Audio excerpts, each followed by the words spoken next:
Hello friends, आज हम लोग सिल्वर्ड लेंस के बारे में स्टडी करेंगे। तो सिल्वर्ड लेंस का मतलब क्या है? इसका मतलब ये है कि मान लीजिए कि आपको एक लेंस दे रखा है और आपने उसके एक सरफेस को, मान लेते हैं कि जो राइट वाला सरफेस है उसको सिल्वर कर दिया है। सिल्वर कर दिया है मतलब उसको सिल्वर से पेंट कर दिया है। तो सिल्वर से पेंट करने से क्या असर होगा? इस साइड से अब रिफ्लेक्शन हो जाएगा। तो आपसे पूछा जा रहा है कि अगर आप किसी लेंस के एक सरफेस को सिल्वर कर देते हैं तो जो नया ऑप्टिकल इंस्ट्रूमेंट बन रहा है, नया ऑप्टिकल ऑब्जेक्ट बन रहा है, वो कैसा बिहेव करेगा, उसमें ऑब्जेक्ट डिस्टेंस और इमेज डिस्टेंस में क्या रिलेशन होगा। तो इसको हम लोग कैसे फाइंड कर सकते हैं? सबसे पहले तो आप ये बताइए कि ये जो पूरा एक नया ऑप्टिकल ऑब्जेक्ट बना, ये इफेक्टिवली लेंस की तरह अब बिहेव करेगा या एक मिरर की तरह बिहेव करेगा? फंडामेंटल क्वेश्चन मैं पूछ रहा हूँ कि ये जो नया ऑब्जेक्ट बना, बेसिकली ये सिल्वर्ड लेंस है, तो कहने को तो ये लेंस है, लेकिन ये लेंस की तरह बिहेव करेगा या मिरर की तरह बिहेव करेगा? ये एक मिरर की तरह बिहेव करेगा। मिरर की तरह क्यों बिहेव करेगा? आप मेरा फर्स्ट लेक्चर जो लेंस वाला है उसको रिकलेक्ट करिए। वहाँ पर मैंने समझाया था कि लेंस और मिरर में बेसिक फंडामेंटल डिफरेंस क्या होता है। लेंस में क्या होता है, अगर आप एक साइड से रे डाल रहे हैं तो वो दूसरे साइड में निकल जाता है। लेकिन इस केस में जब आपने इस सरफेस को सिल्वर कर दिया है तो क्या रे इस साइड निकलेगा? नहीं निकलेगा। ये जो सिल्वर्ड सरफेस है वहाँ से तो रिफ्लेक्शन हो जाएगा। रिफ्लेक्शन हो गया यानी कि रे जो है वो वापस उसी मीडियम में आ गया जिस मीडियम से रे स्टार्ट किया था। यानी कि ये जो नया ऑप्टिकल ऑब्जेक्ट बना, ये इफ़ेक्टिवली एक मिरर की तरह बिहेव करेगा। कहने को ज़रूर हम लोग इसे सिल्वर्ड लेंस बोल देते हैं, लेकिन है अब ये मिरर, क्योंकि इसका एक सरफेस सिल्वर हो गया। यानी कि जो भी रे यहाँ से जाएगा, लेफ्ट हैंड साइड से कोई रे निकला, वो यहाँ पर रिफ्रैक्शन होगा, फिर यहाँ पर रिफ्लेक्शन होगा। कर करा के नेट रिजल्ट ये होगा कि रे जो है वो वापस उसी मीडियम में आ जाएगा जिस मीडियम से वो स्टार्ट किया था। अब अगला इंपॉर्टेंट क्वेश्चन ये है कि ये जो नया ऑब्जेक्ट बना, जिसको मैं बोल रहा हूँ कि भाई ये तो मिरर है, इसका इफेक्टिव फोकल लेंथ या इफेक्टिव पावर क्या है? पावर किसी भी ऑप्टिकल ऑब्जेक्ट का क्या होता है कि वो कितना रे को घुमा फिरा रहा है।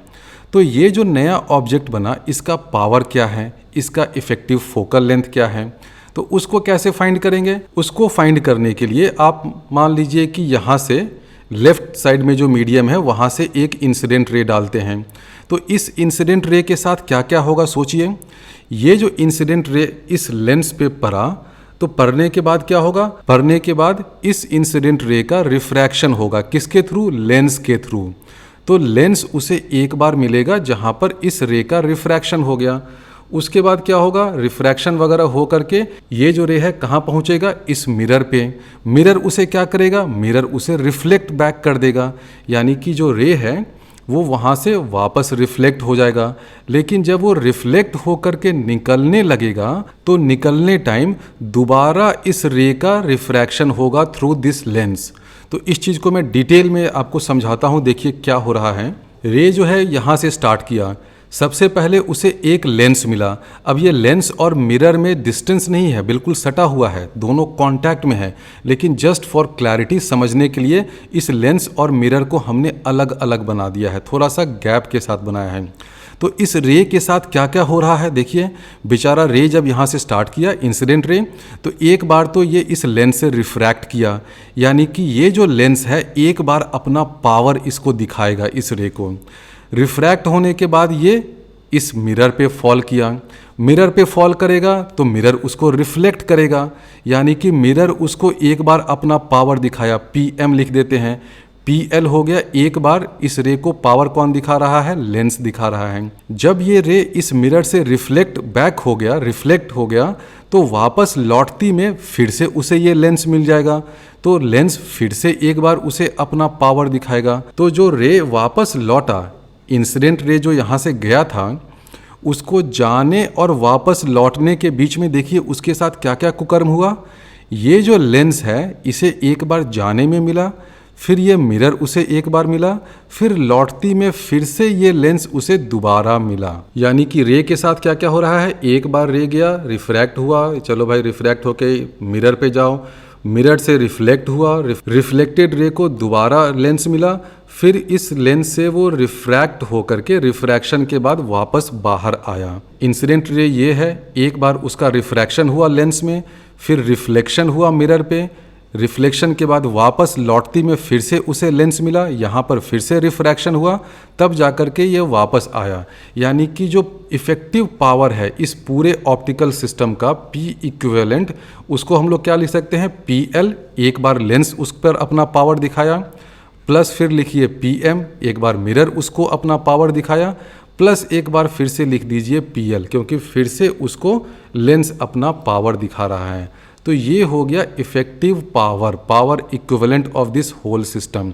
अभी हम लोगों ने थिन लेंसेज इन कांटेक्ट जब पढ़ाया था तो आपको बताया था ना कि अगर दो लेंसेज कांटेक्ट में हो, सटे हुए हो, तो उनका पावर इक्विवेलेंट क्या हो जाता है, P1 प्लस P2।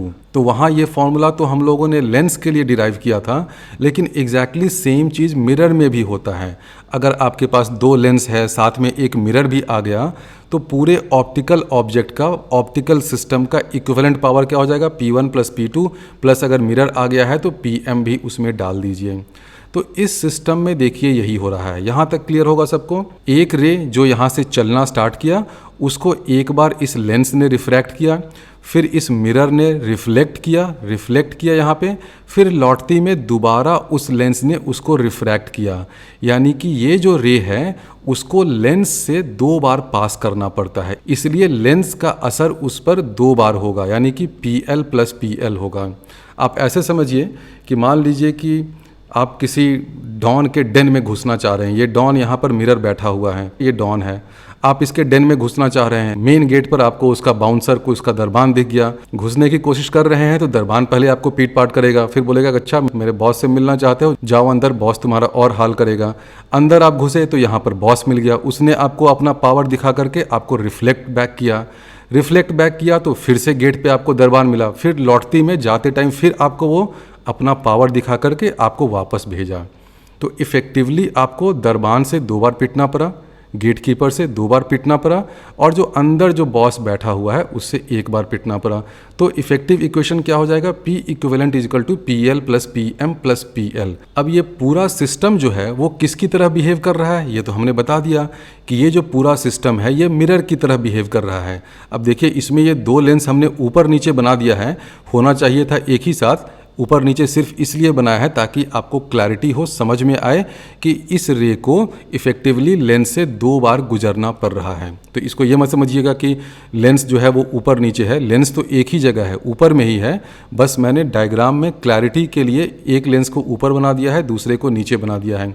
आप चाहें तो इस लेंस को यहाँ भी बना सकते थे, लेकिन उसमें और कन्फ्यूजन होता, क्योंकि रे जो है मिरर के आगे तो जा नहीं सकता है, तो इसलिए इस लेंस को हमने यहाँ नीचे बना दिया है, ये दिखाने के लिए कि जो रे इंसिडेंट हुआ इस पूरे सिस्टम पे वो लेंस के थ्रू दो बार क्रॉस कर रहा है, और ये पूरा सिस्टम इफेक्टिवली एक मिरर की तरह बिहेव कर रहा है। अब मिरर के केस में पावर और फोकल लेंथ में क्या रिलेशन होता है, ध्यान दीजिए। अभी पिछले लेक्चर में मैंने समझाया था कि पावर ऑफ अ मिरर क्या हो जाता है, -1/, focal length of that mirror. अब ये पूरा जो चीज़ है ये है तो एक मिरर, तो इसका P इक्विवेलेंट और F इक्विवेलेंट में क्या रिलेशन होगा, आप लिख सकते हैं P equivalent is equal to -1/F equivalent. क्यों लिख सकते हैं, क्योंकि ये जो पूरा इक्विवेलेंट सिस्टम है, पूरा जो ऑप्टिकल सिस्टम है, ये किसकी तरह बिहेव कर रहा है, इफेक्टिवली ये एक मिरर की तरह बिहेव कर रहा है। तो इसलिए मैं P इक्विवेलेंट को लिख सकता हूँ -1/F इक्विवेलेंट। तो इसको जब आप लिखेंगे तो ये हो जाएगा -1/F इक्विवेलेंट। अब ये PL प्लस PL 2PL हो जाएगा, तो इसको कर दीजिए 2PL। लेकिन PL और FL में क्या रिलेशन होता है, PL is equal to 1/FL, ये भी हम लोग जानते हैं। चाहे वो लेंस कॉन्केव हो, कॉन्वेक्स हो, बाई कॉन्वेक्स हो, कुछ भी हो, ये रिलेशन तो रहता ही है कि PL is equal to 1/FL। उसी तरह PM is equal to -1/FM होता है, ये भी आप लोग जानते हैं। तो 2PL की जगह कर दीजिए 2/FL और PM की जगह कर दीजिए -1/FM। तो 1/F इक्विवेलेंट क्या हो जाएगा, इसको सिंप्लीफाई करिएगा तो हो जाएगा 1/F equivalent, this is equal to -2/FL plus 1/F of mirror. तो ये जो रिलेशन हमने डिराइव किया है यही रिलेशन लगता है सिल्वर्ड लेंस में। तो कोई भी सिल्वर्ड लेंस हो, चाहे वो कॉन्वेक्स लेंस हो जिसको आपने सिल्वर किया है या कोई कॉनकेव लेंस हो जिसको सिल्वर किया है, हर केस में ये वाला इक्वेशन लग जाता है। इसके अलावा आपको सिल्वर्ड लेंस के टॉपिक में कुछ नहीं जानना है, सिर्फ आप इस इक्वेशन को याद रखिए। याद क्या रखना है, आप इसको समझ लीजिए। अगर आपने ये चीज़ समझ लिया है कि कोई भी रे अगर सिल्वर्ड लेंस में जा रहा है तो उस पर लेंस का असर 2 बार हो रहा है, क्योंकि वो लेंस के थ्रू 2 बार ट्रैवल करता है, तो PL प्लस PL। और मिरर का असर 1 बार हो रहा है तो प्लस PM कर दिया। इस P को आप F के टर्म्स में चेंज कर दीजिए तो P इक्विवेलेंट हो जाएगा -1/F इक्विवेलेंट।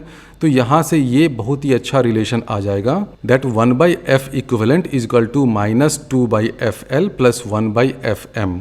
अब इसी कॉन्सेप्ट का, इसी रिलेशन का यूज़ करके आप सिल्वर्ड लेंस वाले जितने भी क्वेश्चन हैं सभी को सॉल्व कर सकते हैं। अभी मैं जेई में पूछा गया एक प्रॉब्लम सॉल्व करता हूँ। जेई 2006 का प्रॉब्लम है, a point object is placed at A distance of 20 centimetre from a thin plano convex lens of focal length 15 centimeter. The plane surface of the lens is now silvered. The image created by the system is at image distance आपसे पूछा है। अब ये system क्या है, system में एक plano convex lens है, उसका फोकल लेंथ ऑलरेडी दे रखा है और प्लेन सरफेस को आपने सिल्वर कर दिया है। तो इस पूरे सिस्टम का इक्विवेलेंट फोकल लेंथ क्या हो जाएगा, 1/F इक्विवेलेंट क्या हो जाएगा, अभी जो मैंने फॉर्मूला डिराइव किया था -2/FL प्लस 1/FM, ये स्टैंडर्ड फॉर्मूला है। इसी फॉर्मूले पे सारा क्वेश्चन सॉल्व हो जाएगा। अब इस क्वेश्चन में देखिए कि ये जो मिरर है इसका फोकल लेंथ क्या होगा, ये तो प्लेन मिरर है, प्लेन मिरर का फोकल लेंथ क्या होता है, इन्फिनिटी होता है।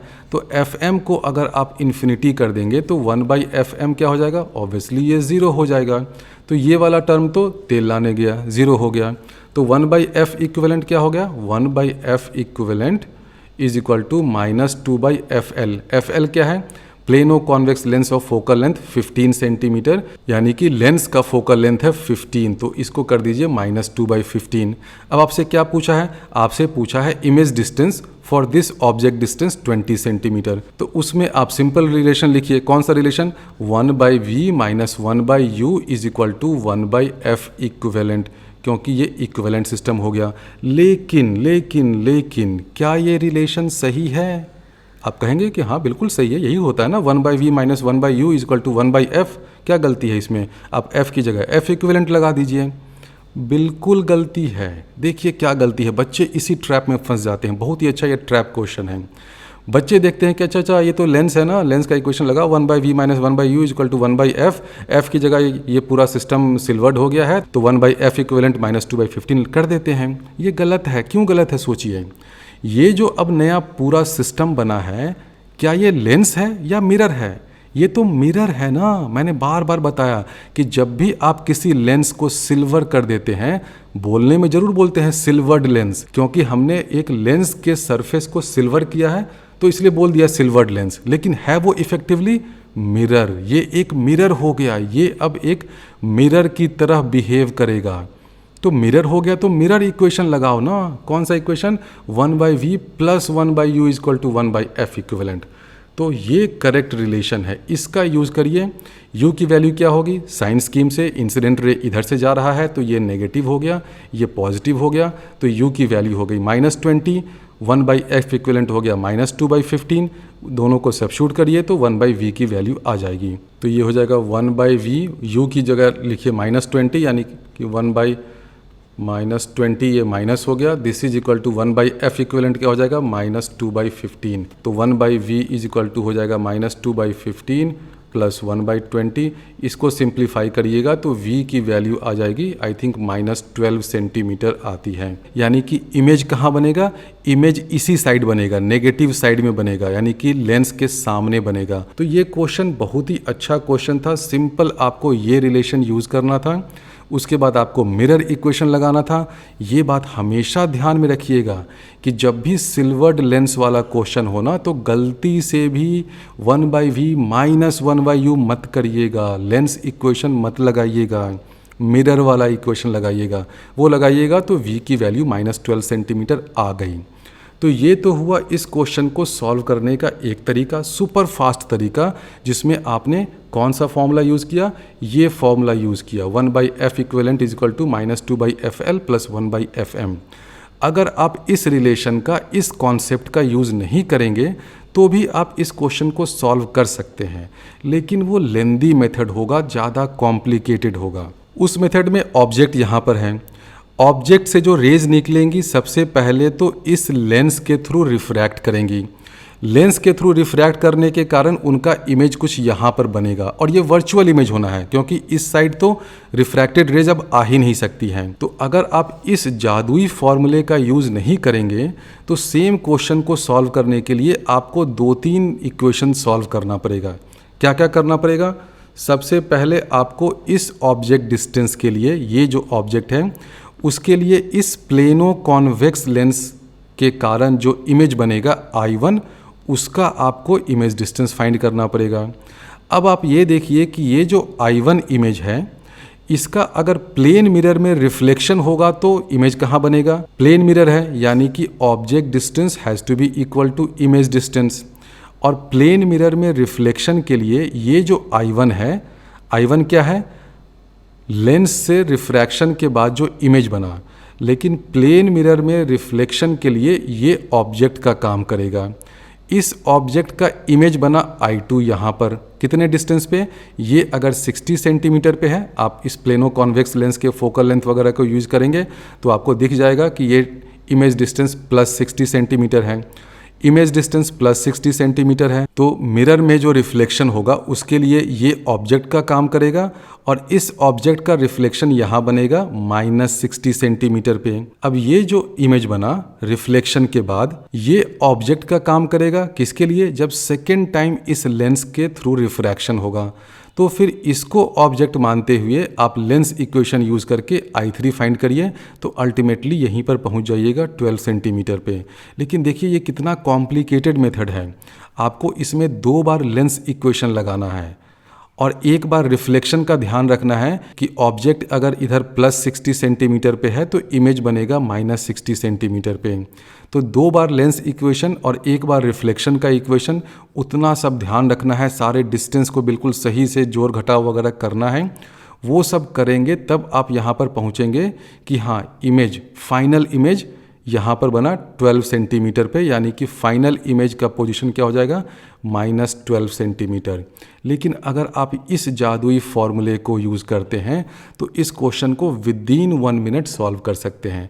इसलिए इस फॉर्मूले को समझ लीजिए।